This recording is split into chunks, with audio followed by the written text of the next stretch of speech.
Oke, Assalamualaikum warahmatullahi wabarakatuh. Pada kesempatan kali ini kita akan membahas tentang metode KNN. Kalau tutorial sebelumnya saya menjelaskan metode KNN ya dengan coding yang begitu simpel. Ya. Pada kesempatan kali ini saya akan menjelaskan uh, metode KNN dengan uh, cara yang berbeda dari yang sebelumnya. Jadi kalau yang sebelumnya itu sangat simpel sekali, ya, tinggal menggunakan data yang sudah disediakan oleh sklearn, ya, sklearn dataset. Di sini kita akan menggunakan metode yang kita import dari luar, ya. Di sini ada data iris .csv. Jadi ini adalah datanya, ya. Jadi ada data dari luar yang kita import ke dalam pemrograman ini, gitu ya. Jadi kita langsung saja, ya, biar cepat, gitu ya. Library apa saja yang dibutuhkan ketika kita ingin mengimport data dari luar, gitu ya, dari file dari luar. Di sini saya mengimport data yang berekstensi CSV, gitu ya. Jadi ada beberapa library yang perlu kita import ke dalam pemrograman ini. Ya, yang pertama adalah Pandas, ya, Pandas. Jadi Pandas SPD berarti untuk membaca data CSV ini kita menggunakan Pandas di sini, ya. PD ini Pandas. Yang kedua adalah import NumPy. Apa fungsi dari NumPy ini? Adalah untuk mengubah data yang pertamanya bentuknya adalah frame, ya, data frame, karena dalam data Pandas ini dia itu nanti dibacanya dalam bentuk data frame, jadi perlu diubah menjadi NumPy array. Jadi di sini kita menggunakan library NumPy, ya, SNP. Terus yang ketiga yang perlu kita masukkan adalah sklearn, ya. Karena di sini kita menggunakan metode KNN, maka sklearn.neighbor. Jadi ini yang akan kita gunakan, ya. Import ke nearest neighbor classifier. Nah, ini. Jadi kita menggunakan metode KNN di sini. Oke. Setelah tiga library ini kita import, gitu ya. Lanjut kepada proses selanjutnya, kita memanggil database-nya. Kita memanggil database, ya. Kita membaca database-nya, lalu kita simpan ke dalam sebuah variabel yang namanya adalah dataset di sini, ya. Kita di sini menggunakan library Pandas, ya, untuk membaca file CSV ini, ya. Nanti data CSV ini, datanya ini, iris.csv ini nanti kita simpan ke dalam sebuah variabel yang namanya adalah dataset di sini. Oke, ingin tahu datanya seperti apa? Kita coba print di sini, ya. Nah, kita print datanya, datasetnya kita print. Oke. Sorry, masih belum ke ini, ya. Kita run. Nah, ini adalah datanya, ya. Adalah datanya ketika kita print datasetnya, ini adalah datanya. Datanya itu ada sekitar 149. Dari 0 berarti di sini ada 150 data, ya. Ada 150 data karena dimulainya dari 0. Ada 150 data. Terus datanya ada 4 di sini, ada SL, ada SW, ada PL, dan ada PW. Variety ini adalah targetnya atau ini adalah labelnya, ya. Jadi kalau nanti ada nilai SL-nya 5,1, SW-nya 3,5, PL-nya 1,4 dan PW-nya 0,2, maka dia termasuk dalam varietas 1 di sini. Labelnya 1, targetnya 1, ya. Atau kelasnya kelas 1, gitu ya. Karena ini pakai metode klasifikasi. Jadi ini variety ini adalah kelasnya atau labelnya, ya, atau targetnya. Jadi ini targetnya, sedangkan yang 4 ini adalah data inputannya, ya, data input, gitu ya. Ketika ada data ini, maka kelasnya itu masuk kelas 1, ya. Kalau ada data ini, gitu ya, ya, dia masuk ke kelas 3 dan semacamnya. Nah, ini adalah datanya, ya. Oke, data sudah bisa kita baca. Saya matikan lagi, gitu ya. Jadi di sini ada 4 variabel input gitu ya. Ada 4 data, terus ada satu kelas, ada 3 kelas nih, 1, 2, 3 ya. Kelasnya ada 3 kelas. Oke, kita lanjut. Karena di sini masih bentuknya dalam bentuk data frame gitu ya. Jadi masih dalam bentuk data frame, perlu kita ubah data set itu menjadi data array dalam array NumPy ya, NumPy array gitu ya. Jadi caranya bagaimana? Jadi data set yang di atas itu, di data set ya, membuat sebuah variabel baru data set itu sama dengan data set titik to NumPy ya. Berarti kita mengubah data set yang bentuknya frame ya, data frame menjadi data NumPy array di sini. Seperti itu ya. Ini dataset mau dikasih nama dataset 2 atau bagaimana terserah gitu ya. Tapi di sini biar punya saya ya dataset, berarti kita mengubah dataset yang ini itu menjadi dataset baru yang mana bentuknya sudah berbentuk NumPy array gitu. Kita coba print ya, kita coba print seperti apa bentuknya yang sudah bentuk NumPy array gitu ya. Dataset gitu. Oke. Kita jalankan ya. Nah, ini ketika sudah berbentuk NumPy array gitu ya, sudah bentuk NumPy array datanya ini. Jadi ya sudah bentuk array seperti ini. Ini adalah bentuk array gitu ya. Nilainya tetap di sini. Nilainya tetap gitu ya. Nah, ini adalah NumPy array-nya. Ada berapa data di sini? Ada 4 data tetap 1, 2, 3, 4. Dan ini adalah labelnya ya, targetnya ya. Ya, tetap seperti ini. Nah, ini adalah bentuk yang namanya bentuk NumPy array seperti ini. Jadi kalau bentuknya masih belum NumPy array, itu masih belum bisa diproses di dalam skalen nanti. Jadi perlu diubah menjadi NumPy array. Oke, selesai ya. Kita sudah ubah menjadi NumPy array. Selanjutnya yang kita lakukan adalah tadi datanya ada 150 data. Nah, dalam kasus ini kita ingin membuat dari data 150 data itu, kita ingin membuat data latih dan data tes ya. Dari 150 data yang mana kita ngambil tadi kan ada berapa kelas? Ada 3 kelas ya. Intinya dari 150 data itu kita di sini mengambil dari untuk data latih ya. Kita mengambil dari data 0 ke 40 gitu ya. Dari data ke 0 sampai data ke 40. Kalau kita menulis 40 di sini berarti 40 itu batas akhirnya ya. Berarti yang diambil datanya hanya sampai 39 di sini. Jadi dari angka 0 sampai 39 gitu ya. Dari angka 0 sampai 39 itu kita akan dijadikan data latih gitu ya. Terus selanjutnya data latih itu kita juga mengambil ya dari angka 50 sampai 90. Nah, berarti yang diambil sampai 89 saja. Terus yang ketiga kita mengambil dataset dari 100 sampai 139 gitu. Intinya seperti itu ya. Jadi di sini data latih itu data yang kita ambil dari data 0 sampai 39, dari 50 sampai 89, 100 sampai 139 gitu ya. Seperti itu. Excisional ini apa maksudnya? Excisional ini adalah jumlah barisnya ya, baris. Kalau satu berarti kolom nanti ya. Yang diambil adalah kolom. Kalau ini excisional ini berarti yang diambil adalah jumlah barisnya. Berarti di sini baris ke 0 sampai ke 39 itu yang diambil. Nah, ini adalah data latihnya ya.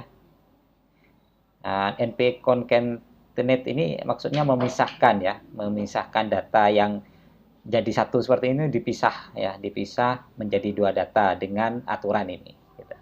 Terus data tes ya. Data tes kita mengambil data set dari 40 ke 50. Berarti kalau ini data yang kita ambil kan di sini cuma sampai 39 yang diambil, berarti 40 ini batas akhir. 40 kalau kita menulis 40 di sini berarti data ke 40 tidak diambil gitu ya. Maka kita ambil di bawah ini dari 40 sampai 50 gitu ya. Berarti yang diambil kalau 50 sampai 49 saja di sini ya. Gitu. Terus selanjutnya 90 sampai 100 gitu ya. Yang diambil berarti dari data 9 sampai 99 gitu ya. Di sini 140 sampai 150 yang diambil dari 140 sampai 149 gitu ya. Kan datanya tadi terakhir itu 149 gitu ya. Nah, ini juga kita Axis 0, kita ambil barisnya, jumlah barisnya gitu ya. Oke, ketika kita sudah memisah dari data 140 150 tadi kita sudah pisah, sebagian kita jadikan sebagai data latih dan sebagian kita jadikan sebagai data testing. Oke, kita coba jalankan ya. Ini kita jalankan dua-duanya. Nah, ini sudah kita ambil gitu ya. Nah, ini data latihnya ini ya. Jadi dari data yang 150 itu sudah kita pisah-pisah ya dengan menggunakan fungsi concatenate ini ya. Menjadi data latih dan data testing. Nah, dan ini adalah data testingnya ya, data testingnya. Sudah kita pisah jadi dua. Oke, selanjutnya kalau sudah kita pisah jadi dua seperti ini,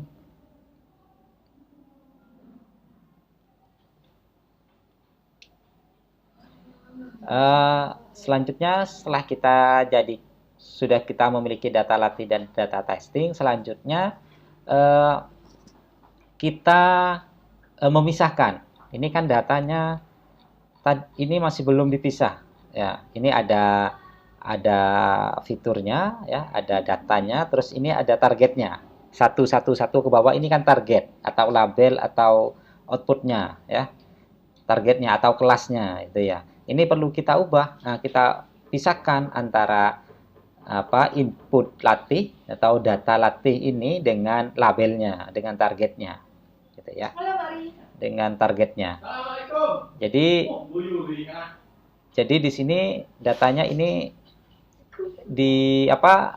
dipisah antara data input dengan label dengan targetnya ini. Bagaimana cara memisah ini? Jadi yang data 4 di awal ini kita pisah dengan data yang akhir ini ya. Jadi kolom terakhir ini kita jadikan sebagai data label gitu ya. Intinya seperti itu. Bagaimana caranya? Jadi untuk data input latih berarti ini ada data yang di awal, data yang 4 ini gitu ya. Selain yang belakang, data yang kelima, itu jadi yang kita ambil adalah data yang 4, sedangkan yang kelima ini nanti masuk ke label ini, gitu ya. Jadi input latih itu sama dengan data latih, jadi kita ngambil data latih di sini. Caranya seperti ini, ya. Berarti kita ngambil dari angka yang pertama sampai angka sebelum terakhir, sebelum ini kan 0, 1 ya. 0, 1, 2, 3, 4. Ya. Jadi ingat mulainya dari 0, 1, 2, 3, 4. Berarti kita ngambil dari angka ke 0 sampai angka sebelum ke 4 berarti ketiga. Berarti 0, 1, 2, 3. Berarti sampai sini yang diambil. Yang 4 tidak diambil. Itu intinya seperti itu. Terus untuk label target karena kita yang mau diambil adalah nilai kolom keempat ini ya, nilai kolom keempat, maka caranya adalah data latih. Ini caranya titik 2,4. Nah, berarti kita ini mengambil data keempat ini, kolom keempat ini maksudnya. Ya, seperti itu. Selanjutnya sama, dengan data testing juga sama, label testing juga sama. Nah, kita ambil ini ya. Kita tidak usah label testing sebenarnya tidak masalah, karena untuk testing kita tidak butuh yang namanya target. Karena yang akan kita cari nanti target ini, label testingnya. Kita ingin mencari kelasnya ya, kelasnya ketika kita masukkan data testingnya ini kelasnya ini masuk kelas mana gitu ya. Kita tidak butuh ini sebenarnya. Jadi ini kita gunakan untuk nanti sebagai perbandingan ya. Perbandingan antara jawaban yang dilakukan oleh KNN dengan data aslinya gitu. Dengan label aslinya ya. Jadi kenapa di sini juga kita masukkan gitu ya untuk nanti ini sebagai data penguji, apakah data hasil klasifikasi itu sama dengan hasil data yang sebenarnya gitu ya. Jadi data label testing ini sebagai data pembanding saja nanti gitu ya. Tidak ditulis juga tidak apa-apa karena yang kita butuhkan adalah input testing ini sebenarnya. Ya, Selanjutnya coba kita print data input latih ya dengan label latih sama. Kita jalankan gitu ya. Nah, ya ini sudah muncul di sini ya.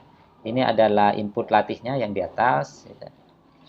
Input latihnya yang kita butuhkan sebenarnya untuk latihan kita butuh dua, butuh labelnya juga ya, karena ini adalah latihannya ya. Ini data latihnya, input latihnya, sedangkan di bawah ini adalah label latihnya, labelnya atau targetnya ya. Ini datanya, ini targetnya. Setelah itu selanjutnya ini kita nonaktifkan lagi ya. Hanya untuk mencoba saja.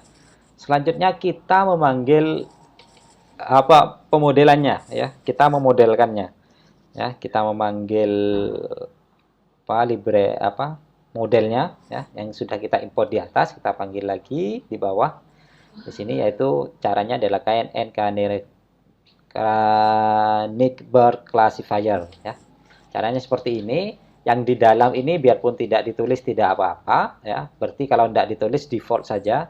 Tapi kalau yang default di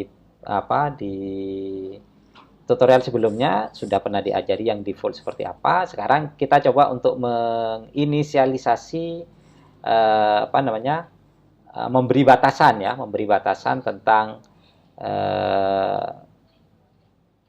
metode yang kita gunakan ini ya.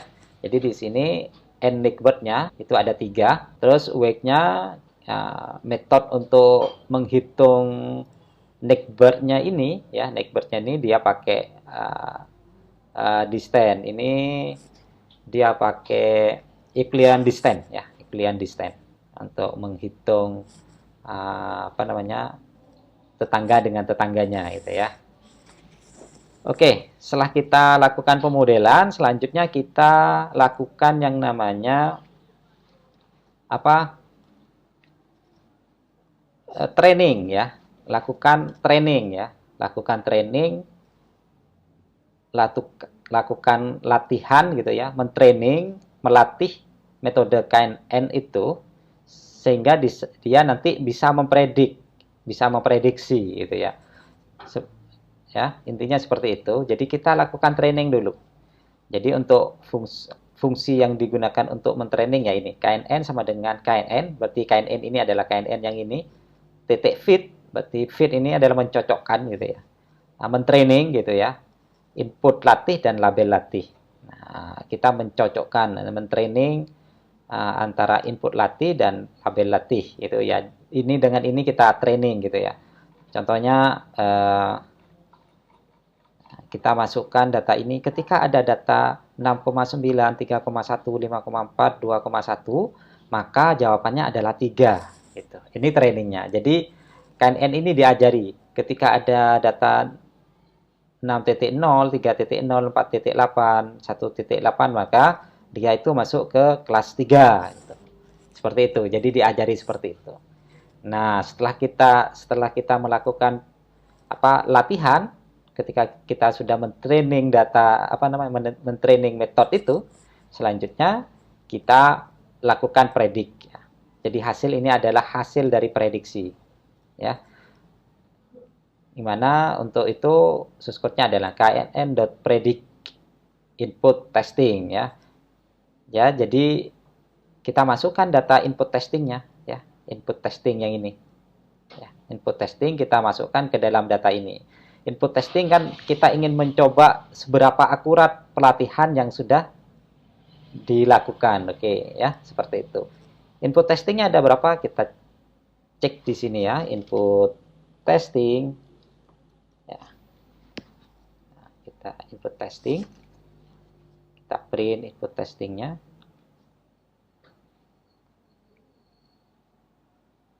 Nah, ini adalah input testingnya. Jadi input testing itu tidak ada labelnya ya.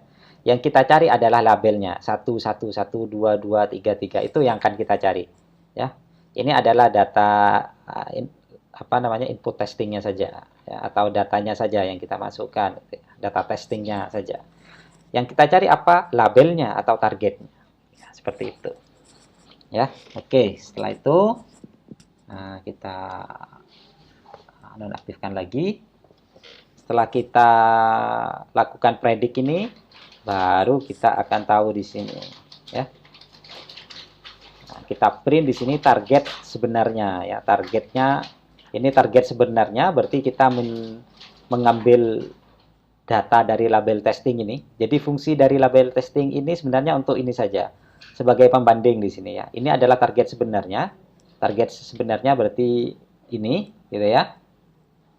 Dan ini print hasil prediksi ini berarti ini hasil dari predik dari KNN ini, ya.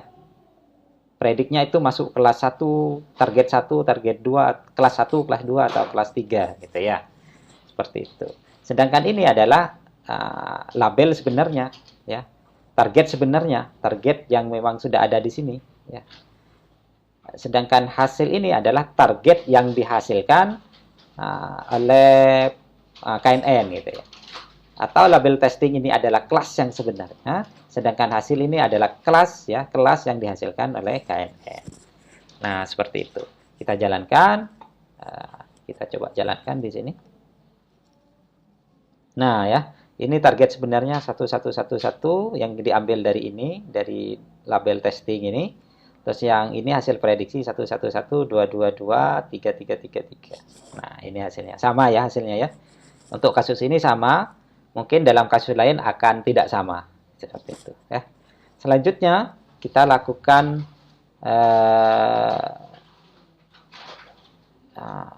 apa namanya? Mencari nilai akurasi gitu ya. Mencari nilai akurasi dari perhitungan ini. Jadi akurasinya berapa gitu. Kalau ini pasti karena nilainya sama, akurasinya pasti 100% gitu ya. Ya, 100%. Tapi kita coba bagaimana kalau nanti ada data yang lain, apakah akan 100% seperti itu. Jadi untuk bagaimana cara mengetahui akurasi itu?